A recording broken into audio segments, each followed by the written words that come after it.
else can whisper and darkness trembles? Only a holy God. What other beauty demands such praises? What other splendor outshines the sun? What other majesty rules with justice? Only a holy God. Come and behold Him, the one and the only. Cry out, sing holy, forever a holy God. Come and worship the holy God.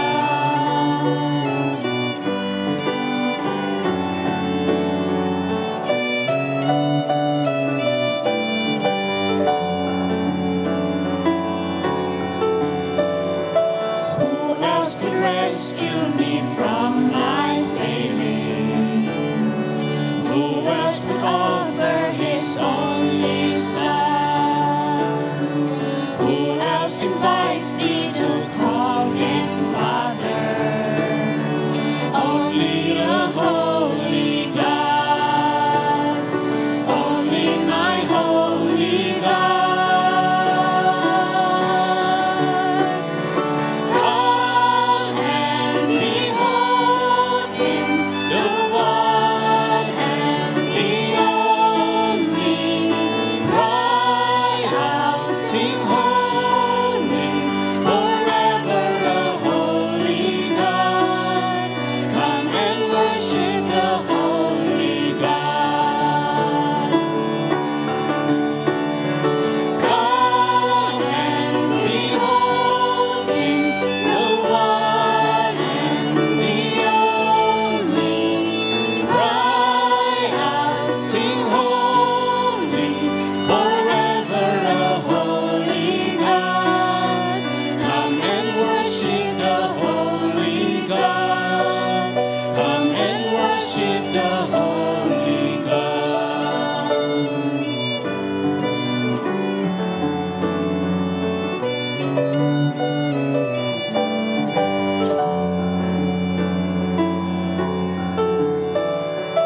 Come and behold Him, the one and the only. Cry out, sing holy, forever a holy God. Come and worship the holy God. Come and worship the holy God.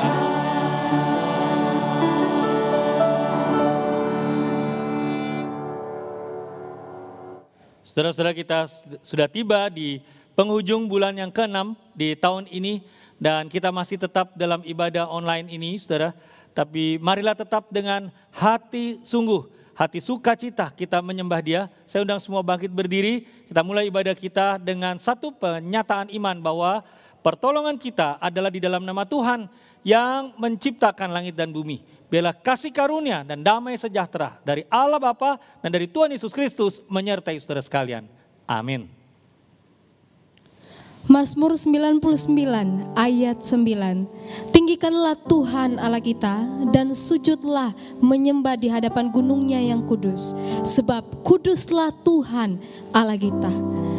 Mari kita datang di hadapan Tuhan, kita mau menyembah dan meninggikan Allah kita yang mulia dan kudus. Be glorified.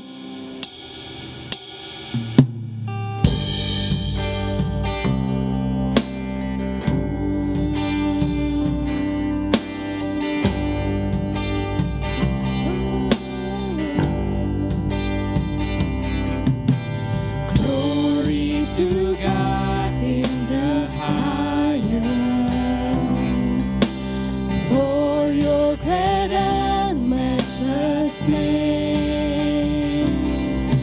I worship you and honor you. You're lifted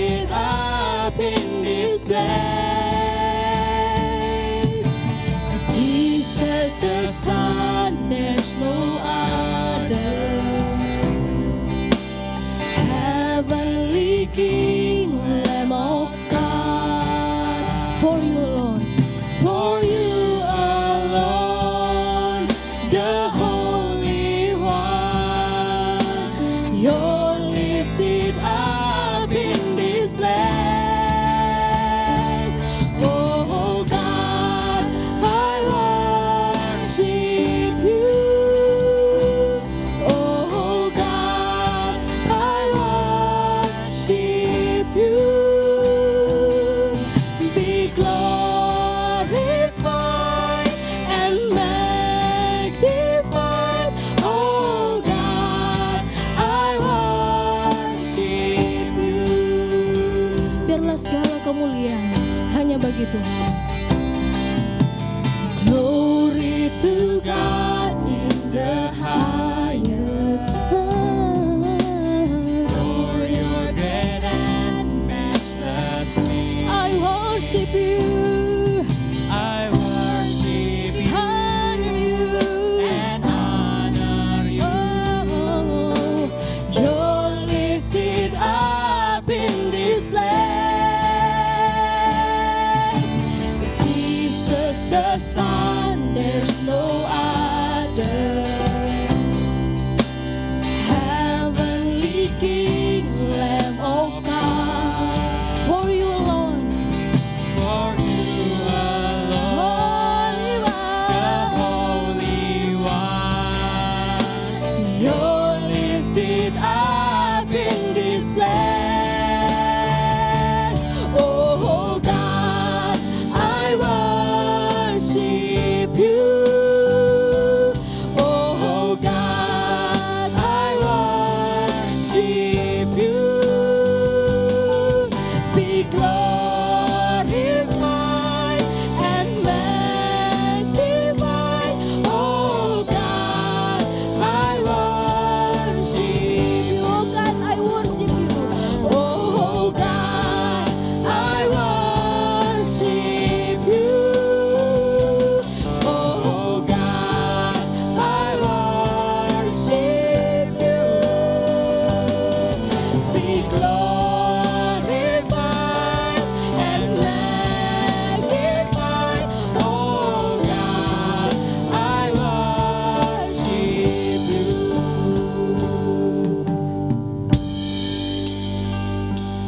Oh God, I worship you.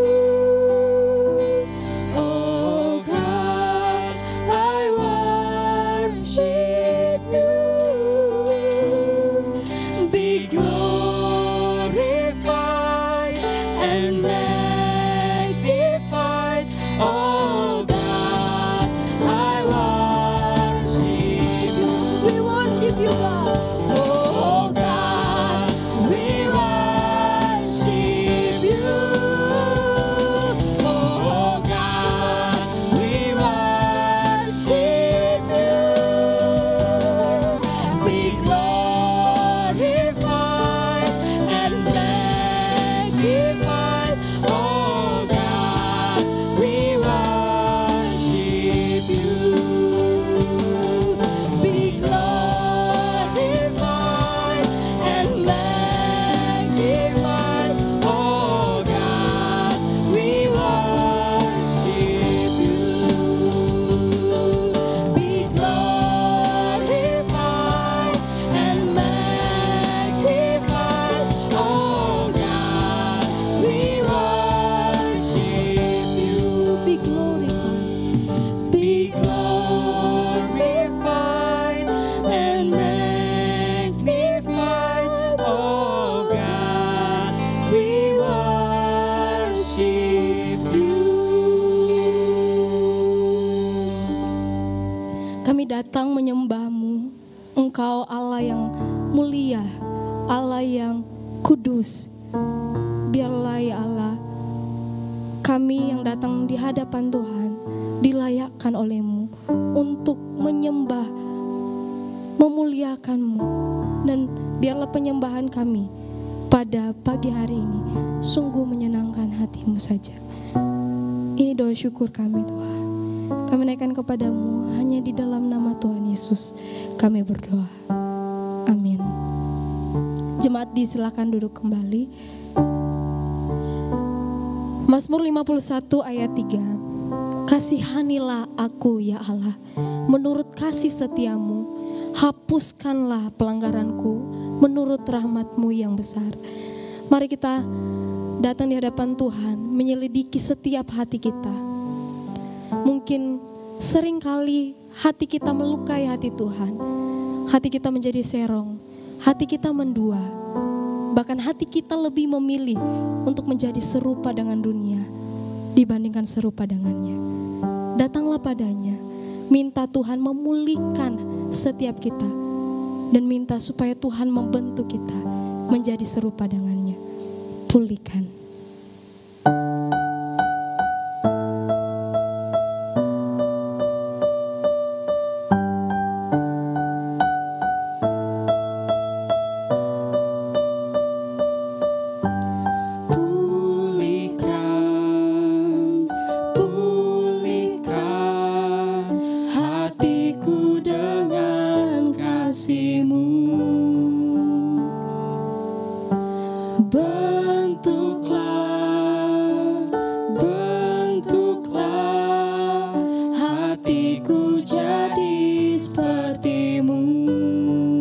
Sebab kekudusan-Mu memenuhi kami.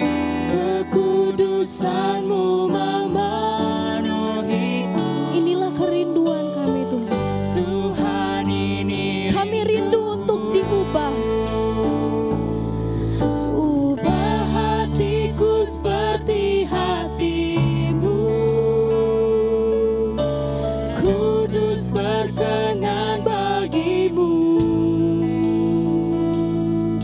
Bagaikan emas yang murni, bentuk hatiku selalu. Biar ku menjadi ciptaan baru, bebas dari semua yang jahat, serupa dengan gambar-Mu. Sucikanku, kuduskan hatiku, Tuhan. Pulihkan, pulihkan. Pulihkan, pulihkan hatiku dengan kasih-Mu. Bentuklah dan bentuklah hatiku jadi seperti-Mu. Kekudusan-Mu memenuhiku. Tuhan, ini rinduku. Ubah hatiku seperti hati-Mu. Kudus berkenan bagi-Mu.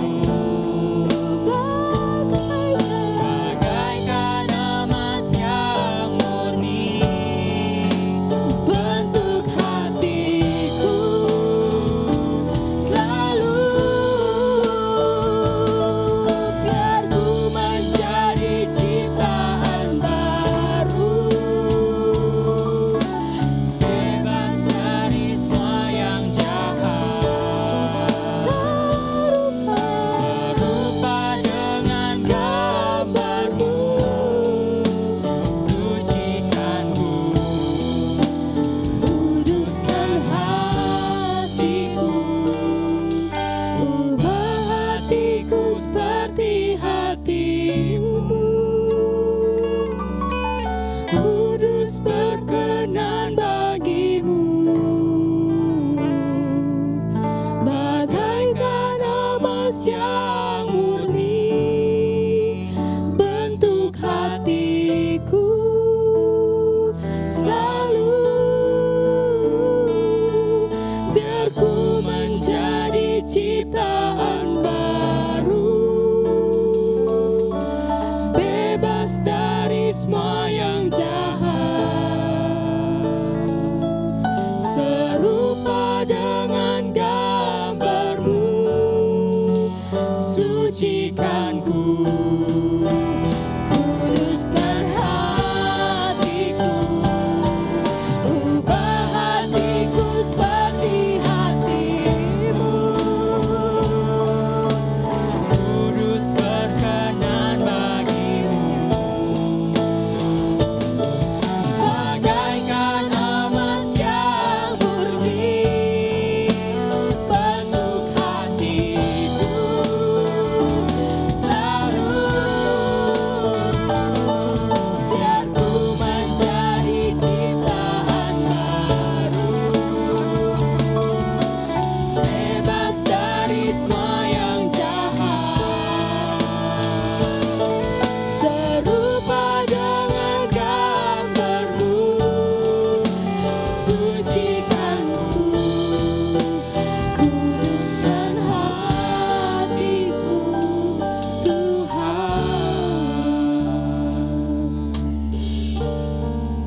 Datanglah secara terbuka di hadapan Tuhan.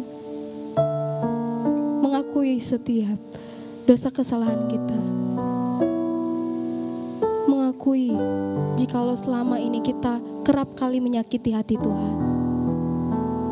Minta Tuhan memulihkan kita. Minta Tuhan membentuk kembali kita menjadi pribadi yang semakin lebih baik, semakin memuliakan Tuhan. Berdoalah di hadapan Tuhan.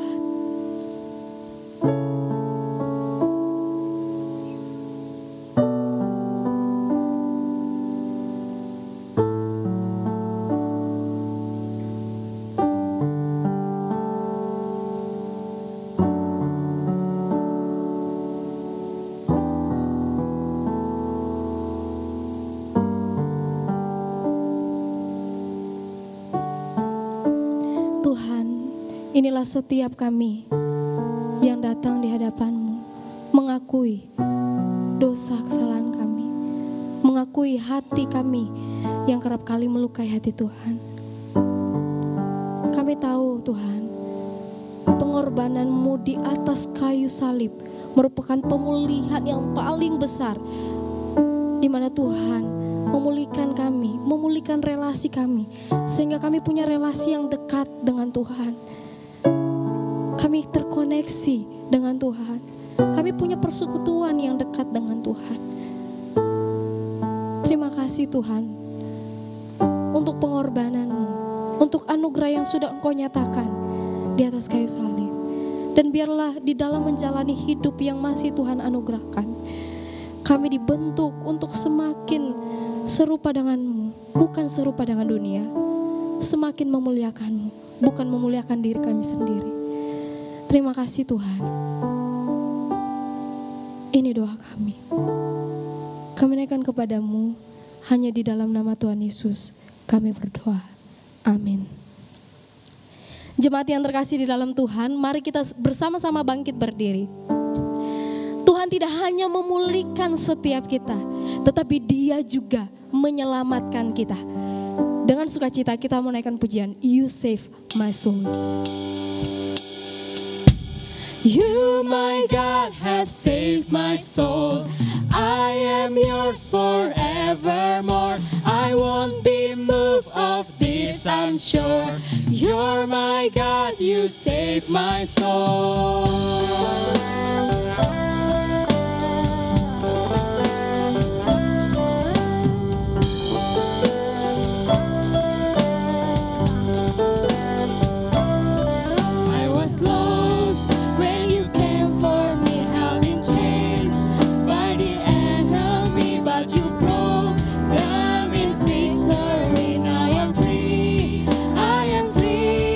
You're my joy and you are my hope. I am saved.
my soul.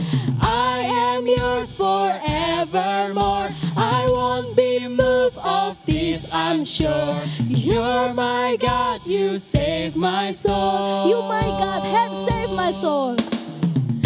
You, my God, have saved my soul. I am yours forevermore. I won't be moved of this, I'm sure. You're my God, you save my soul.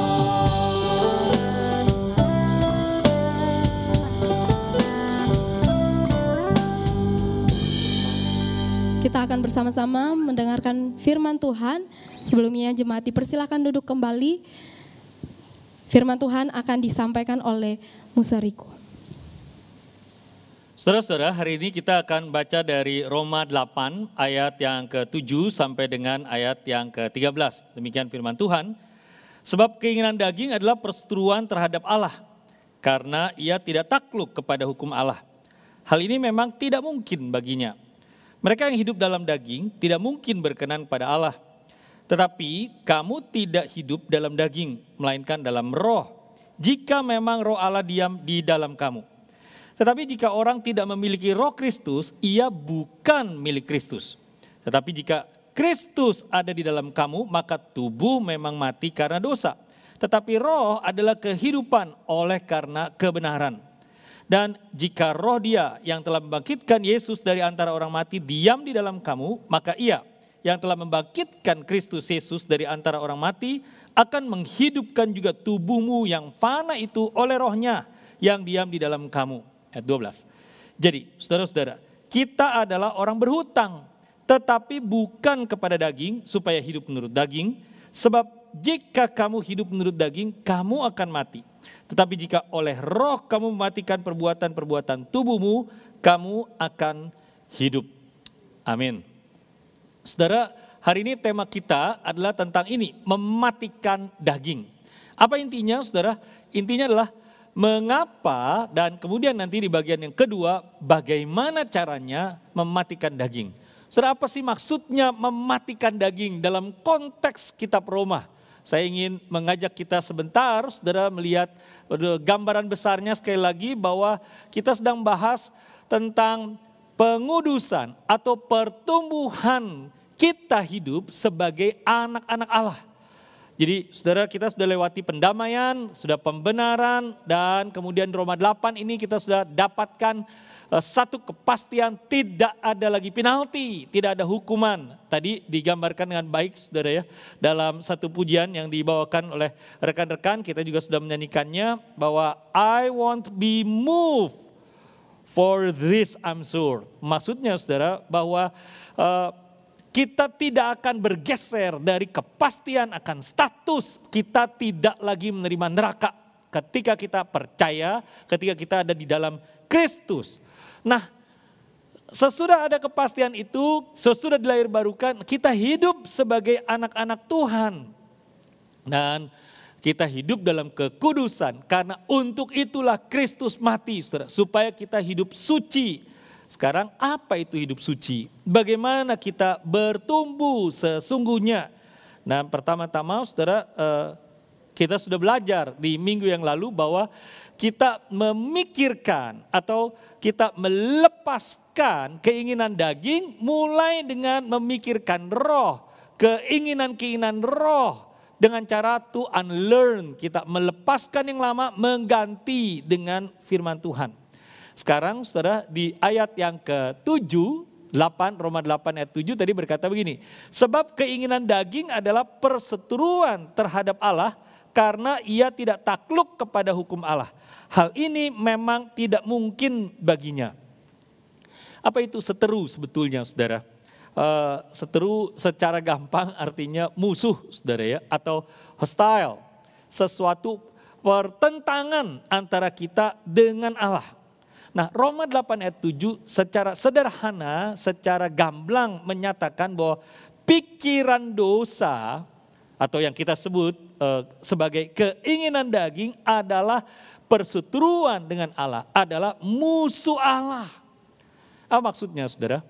Saudara, pikiran itu bukan wilayah netral. Tidak ada itu saudara satu ranah atau satu daerah di pikiran kita yang merupakan daerah netral, saudara ya. Maksud saya daerah netral, saya pernah pergi ke Korea Selatan, lalu tentu tidak ke Korea Utara, saudara ya. Tapi bisa melihat Korea Utara, lalu ada satu daerah, saudara, yang orang utara tidak bisa injak, orang selatan juga tidak bisa injak, dan tidak ada militer di situ. Mereka sebut sebagai DMZ atau Demilitarized Zone. Saudara. Jadi satu tempat yang netral. Bukan milik Korea Utara, bukan milik Korea Selatan. Apakah pikiran kita begitu? Tidak. Paulus dengan jelas mengatakan bahwa pikiran kita itu cuma bisa dua set. Cuma bisa dua set on. Satu di set daging on, begitu saudara. Satu lagi kemudian di set roh Allah on, kira-kira begitu. Maksudnya gimana ya saudara ya? Mungkin ini lebih mudah kalau kita melihat gambarannya. Set daging on itu mungkin menjelaskannya begini. Kalau set silent, kita sebutnya mode sih saudara ya. Set silent mode on, handphone bisa saudara di setting menjadi silent. Di setting menjadi flight mode on. Di setting sedemikian saudara sehingga mengikuti yang maunya kita. Tapi saudara, apakah mungkin hidup kita itu di set suci mode on, saudara ya. Suci mode on. Tidak bisa, saudara. Kenapa? Saudara, sebelum ke situ, saudara, ini sebabnya. Bahwa mengapa hanya dengan mengelola pikiran saja kita tidak bisa suci. Katakanlah, saudara punya kemampuan untuk menguasai diri. Mengatasi kekhawatiran, minggu lalu kita belajar. Membuat kemudian kita tidak lagi rasa bersalah. Atau saudara punya kemampuan berganti-ganti pikiran. 6 topi berpikirnya Edward de Bono. Atau yang belum saya sebut minggu lalu, Stephen Covey misalnya. Saudara punya kemampuan untuk hidup efektif. Apa itu saudara, dia menyebutkan bahwa pertama proaktif, kedua begin with the end of your mind, lalu integrasi dan seterusnya. Saudara, apakah usulan Stephen Covey ini supaya hidup dengan efektif, berdaya guna, menolong kita untuk hidup suci? Tidak juga saudara ya. Dan Stephen Covey jangan lupa dia juga Mormon saudara. Nah, saya tidak mau berlama-lama di situ saudara, tapi maksud saya bahwa kita mungkin saja bisa. Kita misalnya begini, kita mungkin menyadari bahwa kita punya hasrat yang tidak beres. Saya menemukan satu idiom baru saudara ya di Instagram. Kenapa udah tua ini saudara main Instagram terus? Karena supaya saya nggak ketinggalan juga saudara ya. Tapi ada satu idiom yang menyebut begini, I hate my mind. Aku benci pikiranku. Nah, itu kata anak milenial ketika melihat sesuatu yang berbau porno atau pikiran yang cabul, saudara. Artinya apa? Di kalimat itu mungkin saja memang kita sadar ada tindakan, ada kelakuan tertentu dalam hidup kita yang merusak. Kita memutuskan untuk berhenti, kita ingin sukses untuk stop melakukan yang tidak beres, yang hasrat yang menyimpang itu. Katakanlah rokok. Saudara, apakah seorang harus jadi Kristen dulu, harus lahir baru dulu, baru dia bisa berhenti merokok? Tidak. Ada banyak orang bisa berhenti merokok tanpa harus jadi Kristen dulu. Apakah kemudian kita bisa berhenti dari kecanduan apapun jenisnya, pornografika atau sesuatu yang lain tanpa harus jadi Kristen? Saudara, bisa saja, bisa stop tanpa kemudian menjadi Kristen. Problemnya bukan itu. Problemnya bukan bahwa kita mampu sekarang tidak marah lagi atau tidak merokok lagi, tidak kecanduan lagi. Bukan itu. Problemnya adalah akar dosa yang tertanam di dalam pikiran. Walaupun kita sudah lahir baru dan itu masih tetap di dalam perseteruan, di dalam pertentangan dengan Allah. Dosa akan tetap tumbuh, tidak terkendali dalam hidup kita. Dan karena itu, saudara, akhirnya karena perseteruan dengan Allah, permusuhan dengan Allah, kita tidak mampu menyenangkan Tuhan. Walaupun saudara sudah berhasil stop dari kebiasaan buruk, sekarang sudah mulai hidup disiplin, tapi itu bukan Artinya saudara sudah berkenan di hati Tuhan. Saudara masih ingat apa arti kata berkenan? Di salah satu khotbah saya pernah menyampaikan, saudara ya. Berkenan itu artinya betah. Bagaimana menjelaskannya, saudara? Siapa di sini, saudara? Di Makassar, di Palopo, dimanapun saudara berada, yang sudah punya rumah sendiri tapi lebih betah tinggal sama mertua perempuan khususnya, saudara ya. Ya laki-laki walaupun sudah punya rumah terus masih tinggal sama mertua perempuan atau mertua laki-laki mungkin tidak terlalu masalah, saudara. Tapi umumnya menantu perempuan susah betah tinggal bareng satu rumah dengan mertua perempuan. Ya, masalahnya adalah saudara, si mertua senang tinggal sama mantu, saudara ya. Senang betah dia tinggal sama mantu perempuan. Nah ini mateng deh, saudara ya. Nah kembali, kita nggak ngurusin itu dulu, saudara ya. Nanti lain waktu ceramah tentang itu. Tuhan berkenan artinya, atau menyenangkan hati Tuhan artinya Tuhan betah dengan saudara. Tuhan senang dekat-dekat saudara, tinggal bersama saudara, ada di dalam hati saudara. Belum lama saya telepon saudara dengan seorang teman akrab.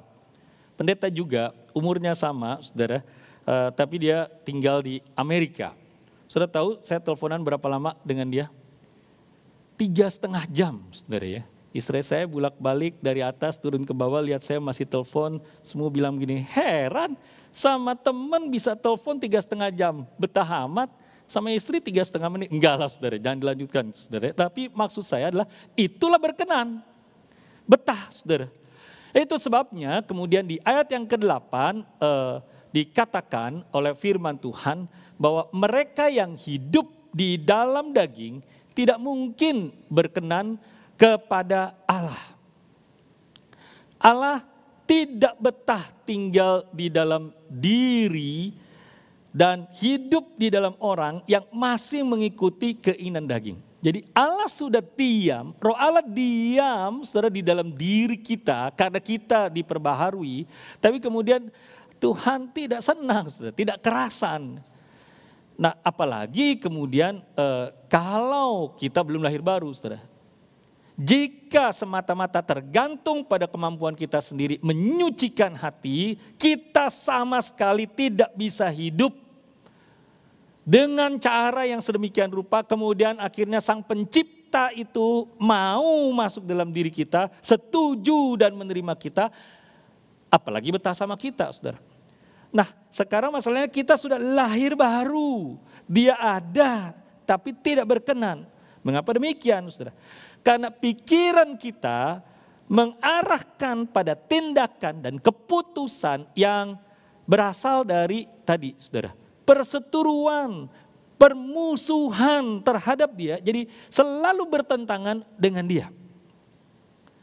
Maksud saya begini, saudara ya, kita kembali pada moto hidup yang minggu lalu, saudara, supaya saudara tidak salah mengerti juga ya. Apa yang salah dengan moto ini?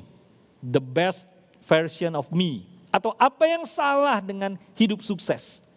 Saudara, sukses itu tidak salah loh ya. Kalau saudara sukses, jangan rasa bersalah saudara. Kenapa saudara?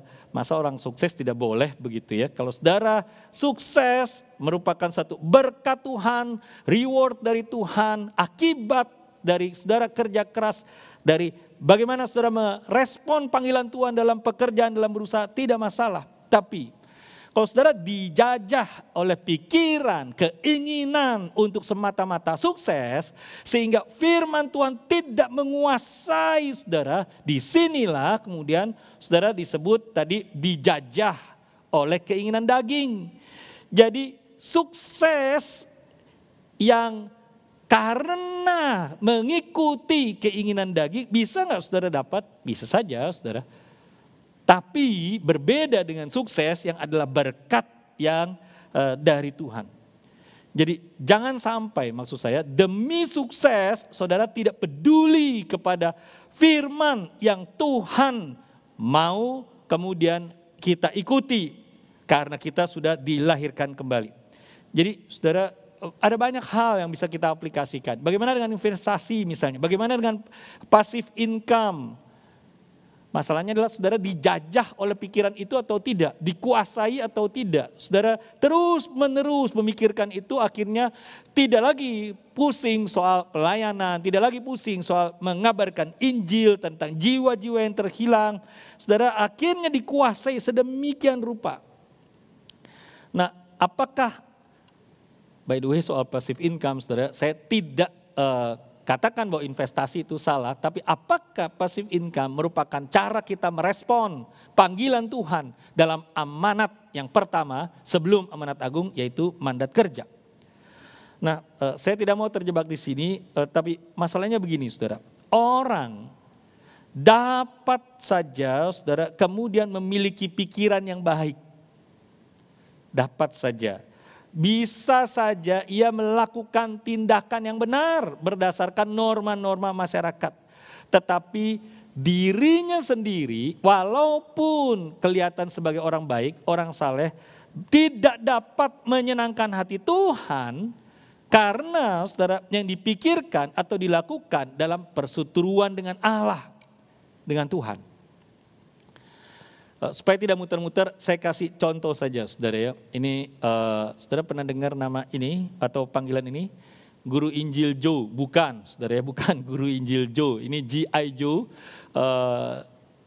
singkat, nggak usah lah saudara ya, saya sebut singkatannya apa. Tapi untuk menyebut seorang prajurit di Amerika yang kalau kemudian perang, dan kehilangan name tag-nya. Mereka punya name tag yang terbuat dari galvanized, itu satu lempengan besi yang kemudian nanti diberi nomor prajurit, diberi inisial prajurit, saudara.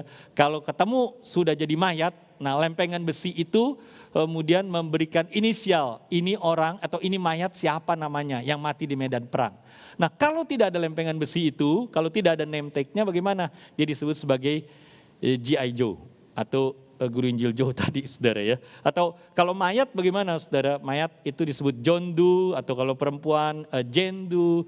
Kalau di Indonesia apa, saudara ya? Kalau orang tidak dikenal, ditemukan sosoknya ya si Polan, si Daeng mungkin, si Puang mungkin, dan seterusnya. Nah, saudara, katakanlah ada seorang prajurit, siapa dia? G.I. Joe.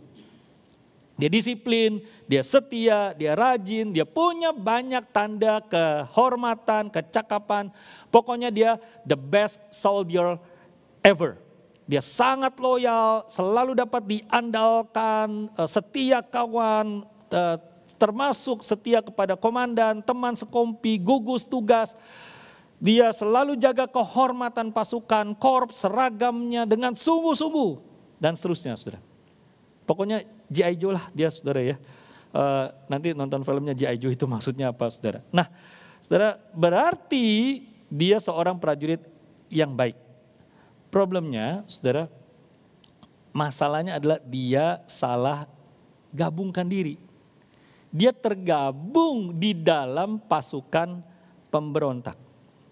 Semua yang baik itu, kesetiaannya, loyalitasnya itu dilakukan dan diabdikan dalam perseteruan, dalam pemberontakan menentang, melawan penguasa yang sah. Saudara tidak akan pernah kemudian berkata begitu, aduh coba ya, itu penguasa ya, itu pemerintah resmi, lihat deh hati nuraninya G.I. Joe. Dia orang baik, aduh sebenarnya ya hatinya baik loh. Coba kira-kira menurut saudara presiden misalnya seneng gak dengan kelakuan orang yang makar? Atau tadi saya sebut berontak, atau yang pengennya gulingkan presiden aja, saudara. Kira-kira ada gak begitu ya model G.I. Joe di Indonesia? Tengku mungkin nggak usah disebut namanya lah saudara, nanti saudara sebut Fadli lagi ya. Nah saudara, maksud saya adalah saudara pikir dia orang baik ya, tapi di grupnya sana, di oposisi, saudara, di kudeta, di berontakan. Jadi saudara sudah tahu bukan bahwa ada model begini, cuma masalahnya dia kelihatannya baik. Itulah sebenarnya saudara, walaupun kita berusaha baik, tapi kalau tidak ada Roh Kudus, kita bukan anak Allah, kita tidak di dalam Kristus, tetap kita dalam permusuhan, dengan Allah. Kita di pasukan yang salah. Kita tinggalkan G.I. Joe, saudara. Intinya adalah sudah lahir baru, bagaimana mungkin saudara tetap dalam pasukan berontak terhadap Allah. Bagaimana mungkin tetap mengikuti daging. Mari kita lihat Roma 8 ayat 9, saudara. Tetapi kamu tidak hidup dalam daging, melainkan dalam roh. Jika memang roh Allah diam dalam kamu. Tapi jika orang tidak memiliki Kristus, ia bukan milik Kristus. Yang Paulus sampaikan apa begini? Apa saudara maksudnya? Saudara, tidak demikian cara hidup kamu sebagai Kristen. Tadi ayat yang kita baca, kamu bukan makar, kamu bukan kudeta, kamu tidak tergabung dalam pasukan pemberontak tadi, oposisi tadi. Kalau sudah percaya, sudah Kristen, saudara dikendalikan bukan oleh daging. Kepala pasukannya itu bukan lagi kepala pasukan pemberontak, saudara, tetapi Roh Kudus. Karena roh hidup di dalam diri siapapun yang sudah jadi milik Kristus. Ketika kita menerima Kristus, dibenarkan di hadapan Tuhan, Roh Kudus itu menciptakan hidup yang baru, hati yang baru secara rohani. Dan sekali lagi saudara, ciptaan yang baru ini karena kita diciptakan baru, dulu anggota pasukan pemberontak, sekarang tidak. Orang Kristen memang memiliki tubuh yang makin lama makin lemah, yang makin banyak sakit dan menuju kematian, tapi juga kita menikmati roh yang ada dalam diri kita, saudara. Pikiran-pikiran roh, keinginan-keinginan roh yang hidup, yang membawa kita pada kekekalan kelak. Jadi Kristen sesudah lahir baru, dia bukanlah pasukan pemberontak. Bukan PKI, bukan kadrun, bukan oposisi, tapi pasukan Allah. Orang Kristen lahir baru tidak lagi, bukan musuh dan seterunya Allah. Itu maksudnya ayat 9. Sekarang kita beranjak lagi ke Roma 8 ayat yang ke-10. Tetapi jika Kristus ada di dalam kamu, maka tubuh memang mati karena dosa, tapi roh adalah kehidupan oleh karena kebenaran. Jadi kata Paulus, bukan cuma roh atau pikiran kita tidak mestinya, tidak boleh mengikuti daging sekarang, tapi suatu hari daging mengikuti roh. Wow, ini satu terobosan saudara ya. Karena apa? Filsafat Yunani waktu itu tidak demikian. Filsafat Yunani waktu itu mengatakan bahwa dunia fisik ini adalah buruk. Harus ditolak, harus asketisme, harus puasa, harus bertapa, harus kemudian keinginan-keinginan nafsu daging ini semuanya ditinggalkan. Yang baik itu yang roh. Bukan saya melarang saudara puasa, saudara, tapi filsafat dasarnya yang jadi salah. Dunia rohani itu baik, mesti dirangkul dan dipelihara.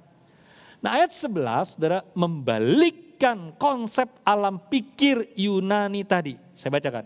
Dan jika roh dia yang telah membangkitkan Yesus dari antara orang mati diam di dalam kamu, maka ia yang telah membangkitkan Kristus Yesus dari antara orang mati akan, perhatikan, menghidupkan juga tubuhmu yang fana itu oleh rohnya yang diam di dalam kamu.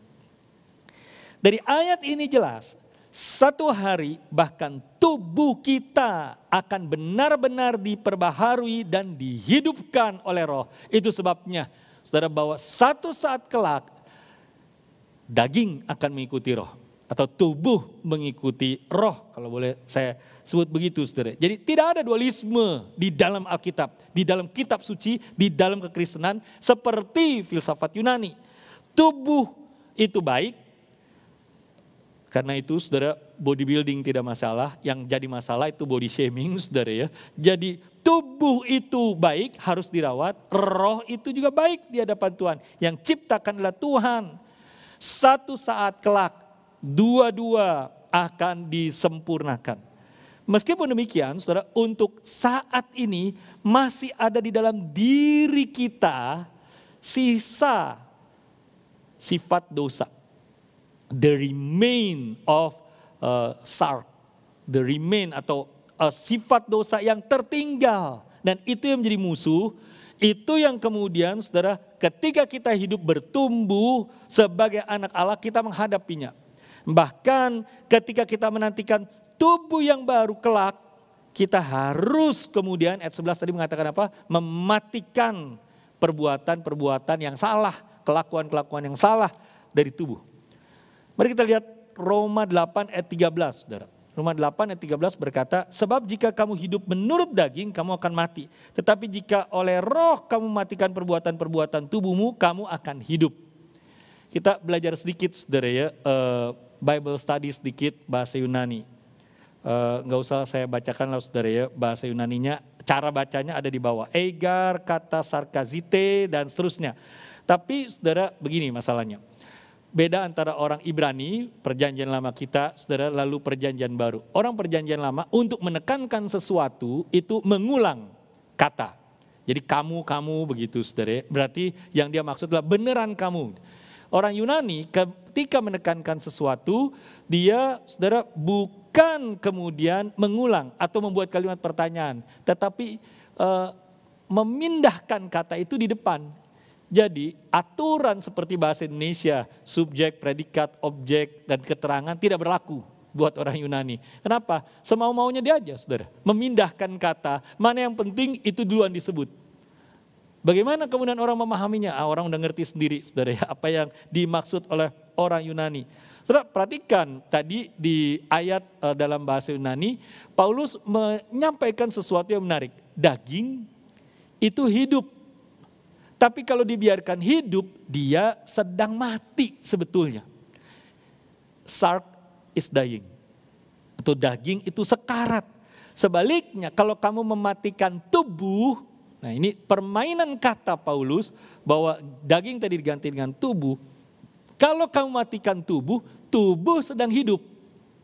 Bagaimana sih saudara ya? Masa kemudian matikan tubuh, harusnya kan makin dimatikan, makin mati. Paulus tidak, Paulus memakai kata mematikan perbuatan tubuh justru sedang hidup. Karena saudara maksudnya adalah itu, sisa daging yang ada dalam tubuh, pikiran-pikiran yang daging sifatnya yang masih tersisa, sifat-sifat dosa yang masih tersisa walaupun sudah lahir baru, sesungguhnya ketika dimatikan oleh kita, saudara, kemudian justru mempersiapkan tubuh ini menuju satu tubuh yang baru. Saudara, waktu saya menemukan ini, saya berhenti persiapan, saya kembali lagi ngomong sama istri saya. Kalau saudara memahami bahasa Yunani, saudara akan kembali lagi melihat kejeniusan Paulus. Dia luar biasa jenius saudara dalam memainkan bahasa. Nah Paulus kemungkinan besar memang dia masih merujuk kepada pengalamannya saat itu. Ini bukan bicara tentang nanti hidup di sorga. Paulus berkata saudara, begini, jika engkau membiarkan sifat dosa bergerak sendiri, yang tersisa itu, saudara membiarkannya bertumbuh, berkembang dalam hidupmu, akan ada masalah besar dan menakutkan. Sebaliknya, jika harus dengan kekuatan roh menyerangnya dan mematikannya, semakin engkau mematikan sifat dosa, semakin engkau akan menikmati kehidupan rohani yang diberikan Roh Kudus, yaitu kehidupan yang penuh dengan damai sejahtera. Di ayat 6 kita sudah kupas di waktu yang lalu. Jadi mengapa perlu mematikan dosa? Karena ini problemnya. Kita sudah lahir baru, sisa sifat dosa masih ada. Sekarang kita masuk yang bagian kedua saudara, mematikan. Mortification, bagaimana caranya? Nah proses mematikan ini memang susah saudara, terjemahan bahasa Indonesianya. Tadi di bahasa Yunani ada kata thanateute. Bisa juga berarti begini, menyatakannya sebagai aib yang memalukan. Saudara, kami diskusi dalam tim hamba Tuhan saudara ya. Bagaimana ini dengan jemaat yang nama-nama jemaat yang terkena COVID, kita harus seperti apa? Lalu ketika diskusi dengan ketua majelis berkata, coba Musa pikir dah, kalau seandainya kita sendiri yang kena, mau nggak diumumkan? Riko kena COVID-19 misalnya saudara, kita merasa nggak enak juga kan? Karena apa? Itu seperti aib pada masa sekarang. nanti kalau walaupun sudah lewat, sudah swab hasilnya negatif, sudah sembuh, tapi belum tentu orang mau dekat sama kita. Kami, saudara tim HT, tiap Selasa ada waktu doa untuk semua jemaat. Sehingga akhirnya kami sepakat, oke, sampai di sini dulu saudara yang nama-namanya memang ada gejala, OTG apa segala macam, kita tidak sebarluaskan termasuk ke pemerhati atau kepala kelompok dan seterusnya saudara. Tapi di Selasa yang lalu kami tim hamba Tuhan selain berdoa, kami selalu juga membahas satu materi. Kami sedang bahas buku bagaimana mengkonseling orang yang HIV, yang homoseksual misalnya dan seterusnya saudara. Saudara, keluarga yang terkena sakit HIV itu saudara merasa aib. Bahkan ada satu orang saudara pernah sampaikan, Pak, adik saya kena sakit 3 huruf. Saya pikir apa itu sakit 3 huruf? Kalau nama 3 huruf saya tahu saudara ya. Sakit 3 huruf nggak taunya HIV saudara. Saudara tidak berani sampaikan kepada orang lain. Atau misalnya saja jika kemudian pendeta berzinah. Gereja berani nggak sampaikan di mimbar, pendeta kita jatuh dalam dosa. Bahkan sebut dosa perjinahannya tidak berani. Kenapa? Karena aib. Nah, bisakah kita memandang dosa seperti itu? Saudara? Cara mematikan daging, menyatakannya sebagai aib. Zaman sekarang ini saudara ya, tidak begitu. Korupsi malah bangga. Gitu ya saudara, tidak lagi aib begitu ya.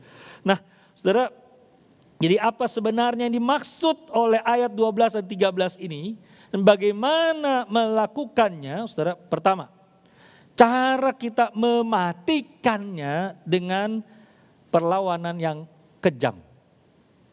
Wah itu saya buat daftarnya saudara ya. 1, ruthless, tidak kenal belas kasihan. Sepenuh hati kita berjuangnya mematikan sifat dosa itu. Kata yang diterjemahkan sebagai mortification itu saudara betul-betul kata yang sangat keras dan total. Menolak sepenuhnya semua yang kita tahu itu sesuatu yang salah saudara. Ini mematikan itu satu deklarasi perang terhadap semua sikap, kelakuan yang salah. Jangan kasih hati, jangan beri ampun, jangan kasih masa tahanan, langsung tembak di tempat, kira-kira demikian. Saudara. Begitu keras. Saya terakhir entah kenapa jadi senang nonton film Quentin Tarantino. Kill Bill, pokoknya banyak muncratan darah begitu ya. Semua akhirnya melarang, jangan deh pendeta nontonnya film yang begitu. Enggak, saya senang begitu ya. Karena kayaknya memang tidak kenal ampun. Nanti mempengaruhi itu ya, dan seterusnya saudara ya. Saudara, tapi maksudnya adalah bagaimana kalau saatnya kita terhadap dosa begitu. Sebagai Kristen kita tidak bisa main-main dengan dosa. Saudara jangan berniat untuk anggap remeh itu dosa. Jangan bilang bahwa saya bisa tahan kok. Everything is under control. Saya bisa ke tempat itu tanpa tergoda. Betul begitu saudara? Saudara, sebaliknya kata mematikan ini bisa berarti secara praktis jauhkan sejauh-jauhnya dari dosa. Saudara, apa maksudnya? Kalau saudara tinggal sendiri misalnya, terpaksa keluar kota, tinggal sendirian di kamar, cabut kabel telepon di kamar saudara, di kamar hotel itu. Singkirkan iklan yang gak beres, hanya iklan saudara ya. Saudara, jangan cuma menghindari saudara yang engkau tahu jelas-jelas itu dosa. Tapi hindari juga hal-hal yang mengarah kepada dosa. Contohnya, tidak perlulah saudara download, install VPN. Apalagi langganan berbayar. Jika saudara nggak punya kepentingan lain kecuali akhirnya menuju kepada pornografi. Saudara, walaupun saudara mungkin dulu pemahaman saya salah, tapi keseriusan terhadap dosa diajarkan oleh gereja sebelum saya kemudian akhirnya pergi ke sekolah teologi itu sesuatu yang serius. Saya pernah buang semua kaset Beatles, semua kaset Queen yang saya punya. Belakangan nyesel saudara ya. Tapi dulu saudara rokok, kata kotor, saya tidak pernah ucap kata kurang ajar misalnya, tidak pernah. Jadi tiap kali kalau keinget kata kotor, ngapain saudara? Nyanyi. Bapa surgawi berdasarkan kitab Kolose. Begitu ekstrimnya saudara. Saudara, kenapa demikian?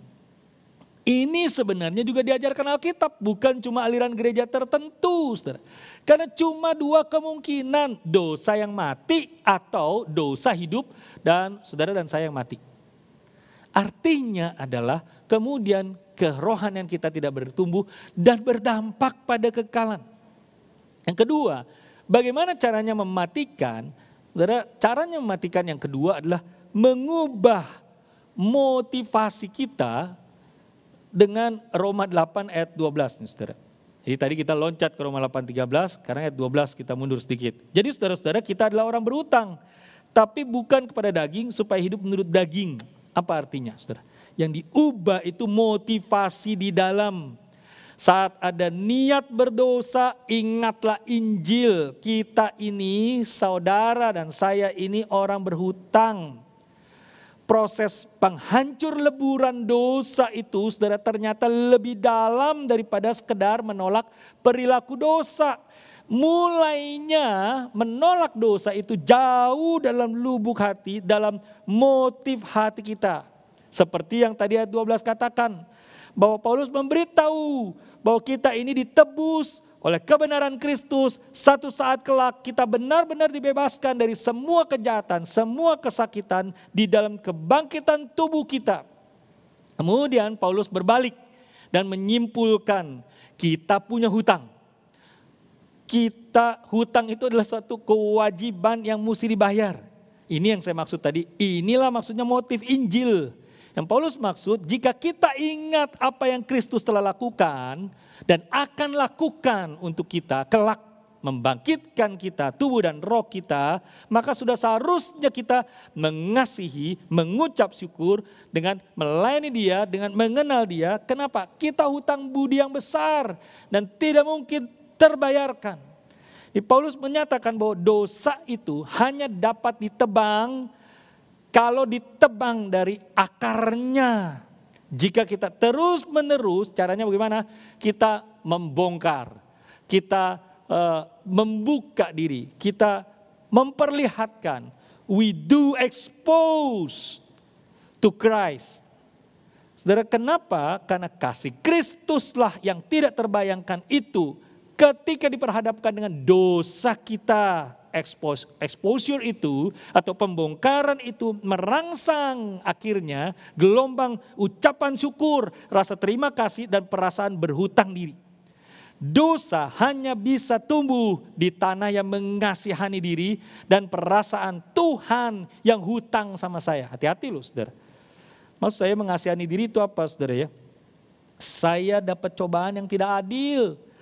Orang lain semua sehat. Kenapa saya dan keluarga saya yang kena sakit, kena kuman ini? Orang lain di masa pandemi dagangnya malah jaya, saya malah bangkrut.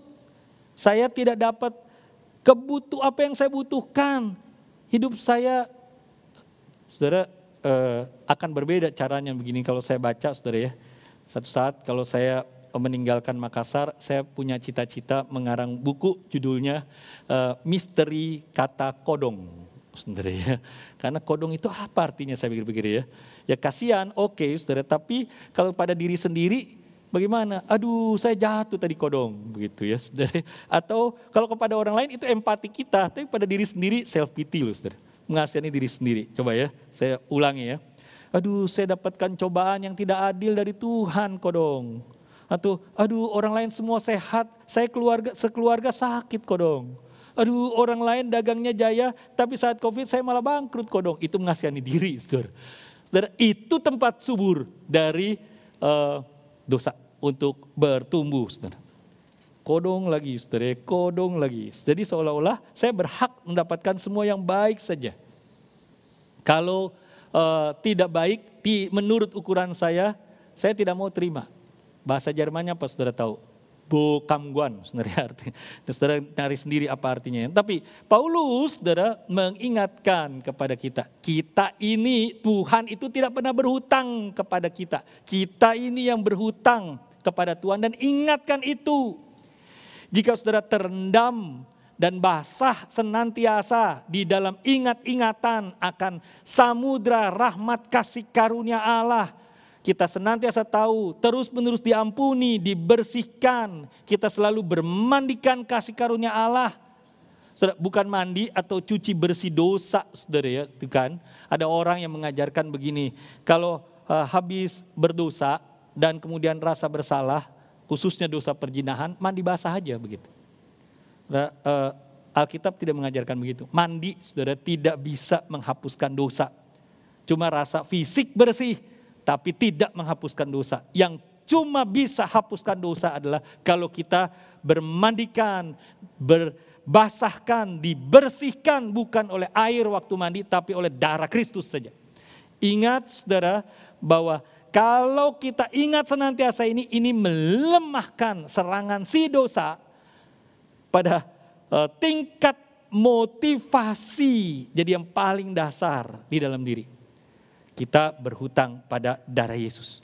Jadi mematikan di ayat 13 hanyalah satu bagian dari himpunan besar memikirkan hal-hal dari roh di ayat yang kelima. Upaya mematikan adalah melemahkan the power of sin, kuasa dosa dalam diri kita yang terus-menerus melancarkan perang gerilya. Si dosa itu terus ingin kudeta, ingin duduk kita, pikiran dan hati kita yang telah ditebus Kristus. Nah, fokus kita bagaimana? Hati kita, motifnya fokuslah pada penebusan Kristus. Dengan cara kita melembutkan hati kita, dengan cara kita bersyukur dan berterima kasih. Secara praktis begini, strategi saya adalah saya ulang-ulang baca Mazmur 32. Saudara, saya pendeta tapi bukan tanpa dosa. Saya ulang-ulang ingatkan diri, kalau dosaku tidak ditutupi Tuhan, aiblah yang muncul. Tidak putus-putusnya, tidak henti-hentinya bersyukur kepada Tuhan yang mengampuni dosa dalam Kristus. Dan tidak henti-hentinya berterima kasih karena ia menutupi dosa saya. Bukan membongkarnya, menimbulkan aib bagi saya. Tapi ia menutupi dosa saya dengan kasih-Nya. Rasa bersalah yang sewaktu-waktu muncul membuat saya membenci dosa, ansih. Bukan benci diri saya sendiri. Saudara. Mengingat apa? Mengingat Tuhan Yesus Kristus di salib itu bukan cuma ditembus paku, dicambuk, tapi ditelanjangi. Itu menolong saya untuk merasa jijik terhadap dosa. Saya yang berdosa, Yesus yang ditelanjangi. Tanpa sehelai pakaian pun ada di atas itu. Dia dipermalukan demi saya. Singkatnya apa? Saudara, ini penutup. Kita mematikan dosa di dalam roh pada saat kita berbalik dari praktik dosa dengan cara matikannya itu dengan keras, dengan kejam, tanpa ampun, ruthless ketika kita menghadapi dosa. Yang kedua, ubah hati kita dari motivasi, dari dalam dengan motivasi rasa hutang saya kepada kasih karunia Kristus, kepada cintanya Yesus dengan memikirkan hal-hal yang dari roh saja. Mari sebagai penutup saya bacakan Mazmur 32 untuk kita semua. Dari Daud, nyanyian pengajaran. Berbahagialah orang yang diampuni pelanggarannya, yang dosanya ditutupi. Berbahagialah manusia yang kesalahannya tidak diperhitungkan Tuhan dan yang tidak berjiwa penipu. Selama aku berdiam diri, tulang-tulangku menjadi lesu karena aku mengeluh sepanjang hari. Sebab siang malam tanganmu menekan aku dengan berat. Sumsumku menjadi kering seperti oleh teriknya musim panas. Dosaku ku expose, ku bongkar, ku buka, ku beritahukan kepadamu, dan kesalahanku tidaklah ku sembunyikan. Aku berkata, aku akan mengaku kepada Tuhan pelanggaran-pelanggaranku, dan engkau mengampuni kesalahan karena dosaku. Sebab itu hendaklah setiap orang saleh berdoa kepadamu selagi engkau dapat ditemui. Mari kita berdoa. Mari 1 menit. Saudara pikirkanlah. Kita tidak bisa suci, tidak bisa. Mengapa kemudian kita mematikan dosa? Bukan supaya kita suci, tapi kita sudah lahir baru. Problemnya ketika kita mau bertumbuh, ketika kita mau hidup suci, masih ada sisa sifat dosa dalam diri. Dan Tuhan tidak berkenan, Tuhan tidak betah Kalau itu terus dibiarkan sendirian, berkembang. Saudara jangan pikir akar dosa dibiarkan dia tidak bisa bertumbuh dan mengambil alih kekuasaan di hati saudara. Dosa bisa, kan dosa punya power, punya kekuatan. Karena itu, matikanlah dosa dengan kejam. Artinya dengan serius, dengan sampai ke akar-akarnya. Dan mulailah dengan motivasi di dalam hati, saya berhutang. Saya alami kasih karunia Tuhan, dosa saya ditutupi. Yesuslah yang dibuka, yang dipermalukan, yang ditelanjangi. Menggantikan saya di tiang gantungan. Tuhan, ampunilah saya. Berdoalah saudara. Mari matikan daging, jangan main-main dengan sifat dosa ini. Dan ini bagian dari memikirkan hal-hal yang dari roh. Bapak terima kasih, terang sekali firman Tuhan menyatakan betapa seriusnya dosa dan ketika kami bertumbuh, kami akan hadapi peperangan rohani ini. Tidak ada daerah netral, tidak bisa kami biarkan dosa, biar deh nanti dia bisa juga mati dengan sendirinya. Tuhan, kami harus punya hasrat yang begitu kuat. Tolonglah hasrat itu dirangsang oleh satu motif hati. Kami hutang sama Tuhan.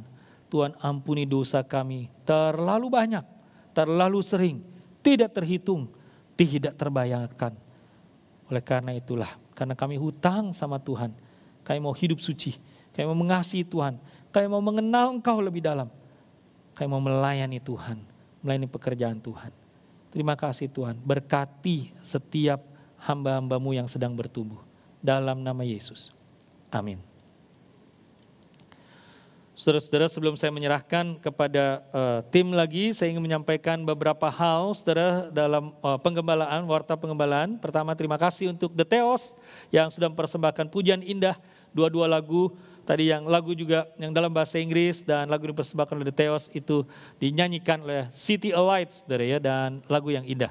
Saudara-saudara, kapankah kita kembali ibadah di gereja?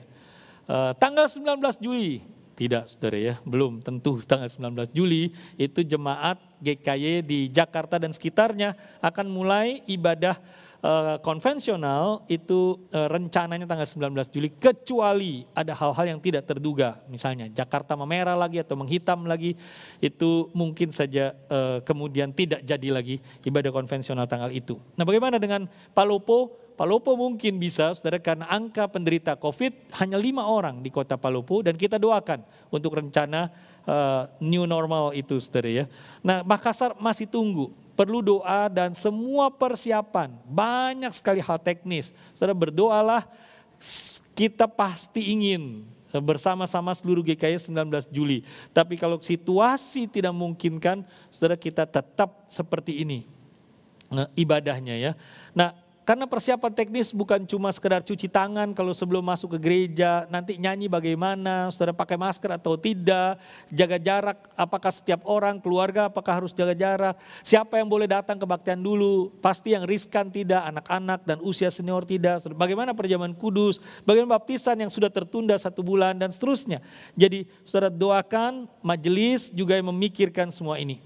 Nah, kabar baiknya adalah minggu depan tanggal 5 Juli ibadah kita 2 jalur. Saudara akan ibadah yang himne 7.30 lalu jam 10 itu ibadah kontemporer. Jadi kita doakan semua anggota tim diberi kesehatan. Minggu depan saya akan melayani firman Tuhan masih di awal bulan tanggal 5 Juli tema tentang hak istimewa sebagai anak. Pernah disinggung oleh Tuan Toles, tapi kembali kita akan melihat itu. Saudara kebaktian doa, terimalah paketnya, masih tetap saudara di rumah masing-masing. Lewat para pemerhati saudara dapatkan 2 paket MP3 dan MP4. Lalu sekolah Injil liburan. Anak-anak akan besok hari Senin tanggal 29 masuk dalam sekolah Injil liburan. Saya harap semua orang tua, semua keluarga sudah dapat paket aktivitas dari guru-guru yang mempersiapkan buat saudara. Mari kita lihat klip sebentar untuk menyiapkan hati kita acara apa saja untuk SEAL Senin sampai Rabu mendatang.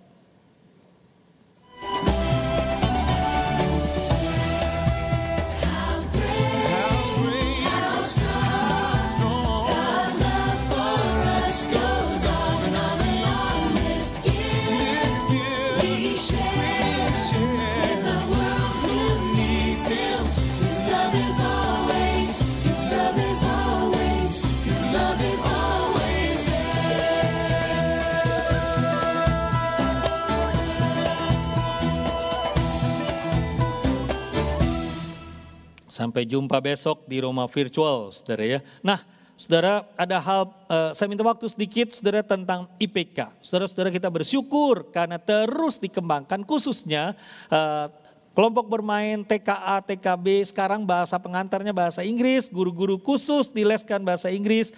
Dan nanti, saudara, tahun ajaran baru tanggal 13 Juli, bagaimana anak-anak TK, mereka akan, saudara, tetap ada pembelajaran lewat Google Meet, lewat Google Classroom saudara, atau apapun namanya.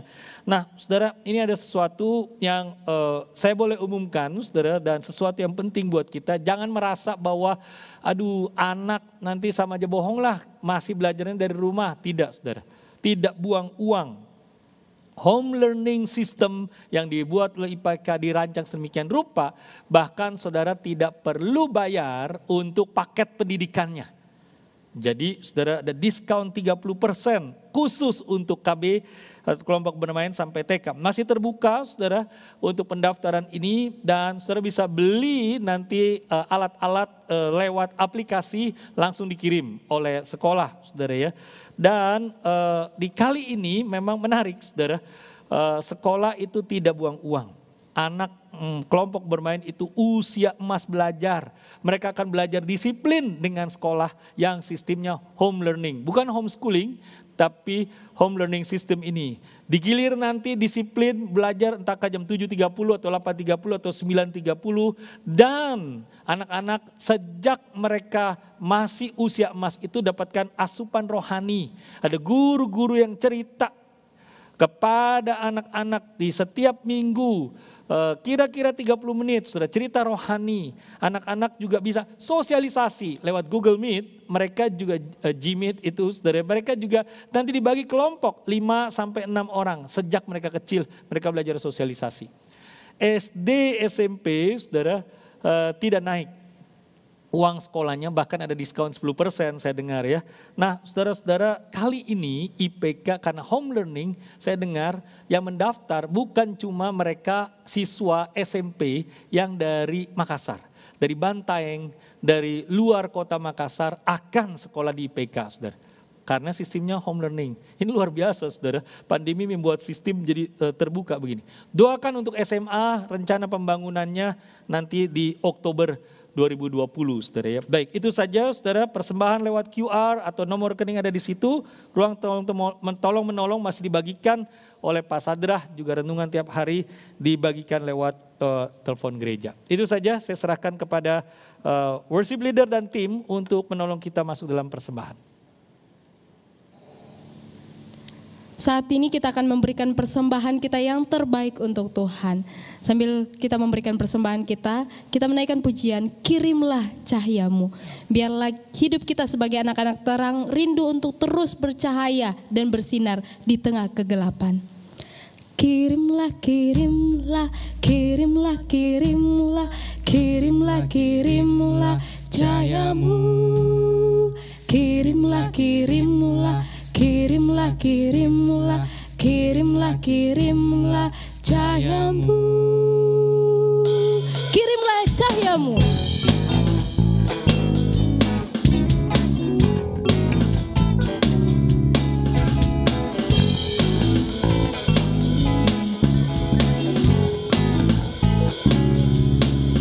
Berkumandang suara dari seberang, kirimlah cahayamu.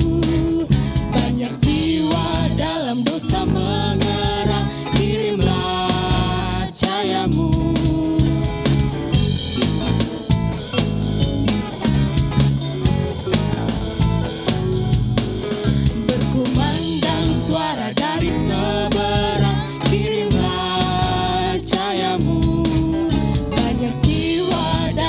dosa mengerang, kirimlah cahayamu.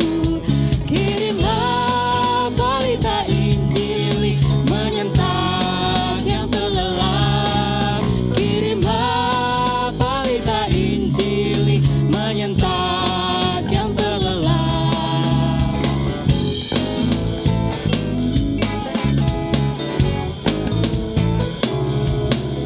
Kita telah dengar cerita dari jauh, kirimlah cahayamu. Bantuanmu berikan, janganlah jemu, kirimlah cahayamu. Kirimlah pelita Injil menyentak yang terlelap. Kirimlah pelita Injil menyentak yang terlelap.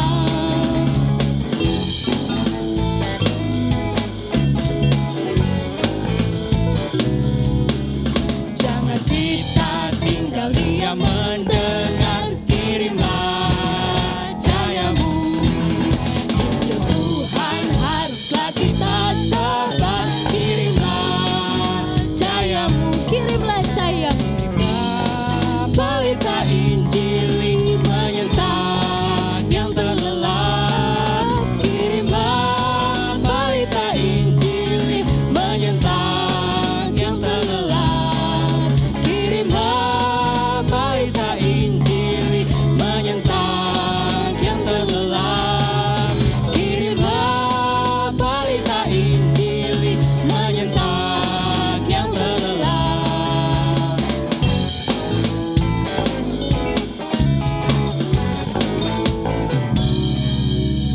Mari kita satu dalam doa.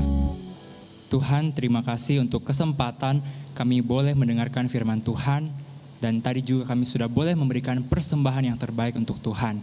Biarlah persembahan kami Tuhan bukan hanya benda mati, tapi juga kami mempersembahkan hidup kami untuk kemuliaan Tuhan. Kelanjutan ibadah ini kami serahkan ke dalam tangan-Mu. Dalam nama Tuhan Yesus kami sudah berdoa dan mengucap syukur. Amin. Jemaat, mari kita bangkit berdiri. Mari kita bersama-sama mengikrarkan iman kita dengan mengucapkan pengakuan iman rasuli. Aku percaya kepada Allah, Bapa yang Maha Kuasa, Khalik langit dan bumi, dan kepada Yesus Kristus, anaknya yang tunggal Tuhan kita, yang dikandung dari Roh Kudus, lahir dari anak darah Maria, yang menderita sengsara di bawah pemerintahan Pontius Pilatus, disalibkan, mati dan dikuburkan, turun ke dalam kerajaan maut. Pada hari yang ketiga, bangkit pula dari antara orang mati, naik ke sorga, duduk di sebelah kanan Allah, Bapa yang Maha Kuasa. Dan dari sana ia akan datang untuk menghakimi orang yang hidup dan yang mati. Aku percaya kepada Roh Kudus, gereja yang kudus dan am, persekutuan orang kudus, pengampunan dosa, kebangkitan tubuh, dan hidup yang kekal. Amin. Biarlah segala kemuliaan kita kembalikan hanya kepada Tuhan. Doksologi.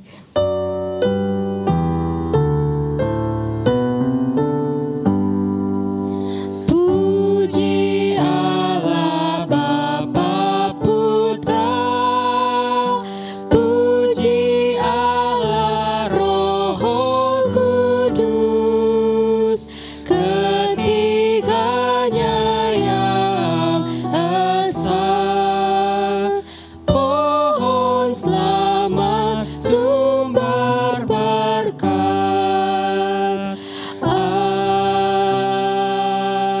Amin.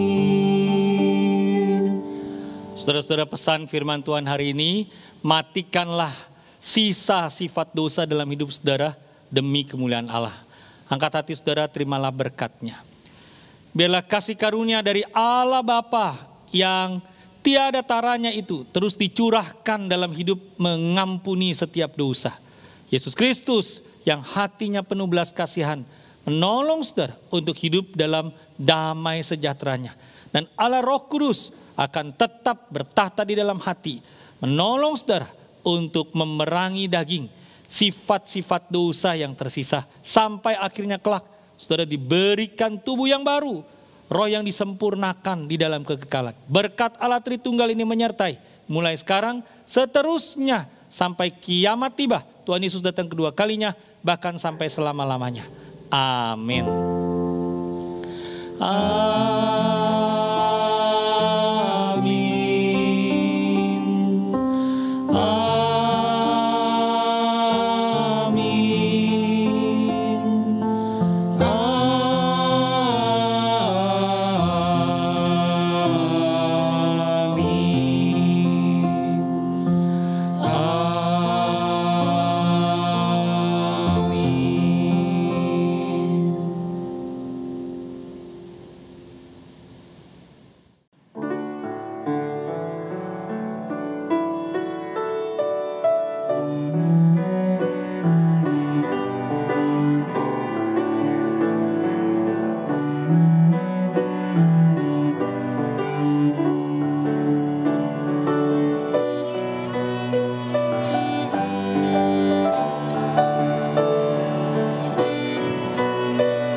Invites me to call him Father.